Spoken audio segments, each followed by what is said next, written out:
গত এক সপ্তাহে সৌদি আরবে 22,222 জন অবৈধ প্রবাসীকে গ্রেফতার করা হয়েছে। আবাসিক, শ্রম ও সীমান্ত নিরাপত্তা আইন লঙ্ঘনের দায়ে তাদের গ্রেফতার করা হয়। শনিবার 23 আগস্ট এক প্রতিবেদনে এ তথ্য জানিয়েছে সৌদি স্বরাষ্ট্র মন্ত্রণালয়।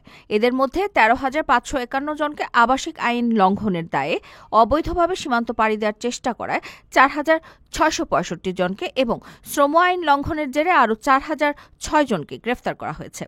প্রতিবেদনে আরও বলা হয়েছে, অবৈধভাবে সৌদি আরবে প্রবেশের দায়ে 1,786 জনকে গ্রেফতার করা হয়েছে। এদের মধ্যে 57% ইথিওপিয়ান, 42% ইয়েমেনি এবং 1% অন্যান্য দেশের নাগরিক। এছাড়া সৌদি থেকে অবৈধভাবে সীমান্ত পাড়ি দিয়ে অন্য দেশে প্রবেশের চেষ্টাকালে আরও 33 জনকে গ্রেফতার করা হয়েছে এবং পরিবহন আইন লঙ্ঘনের দায়ে 18 জনকে গ্রেফতার করা হয়েছে। সৌদি আরবের স্বরাষ্ট্র মন্ত্রণালয় জানিয়েছে, অবৈধভাবে প্রবেশ করা কোনো ব্যক্তিকে যদি কেউ পরিবহন সুবিধা এবং আশ্রয় দেয় তাহলে তার অন্তত 15 বছরের কারাদণ্ড এবং 1 লাখ সৌদি রিয়াল জরিমানা বিধান রয়েছে। এছাড়া তার যানবাহন ও সম্পত্তি বাজেয়াপ্ত করা হবে।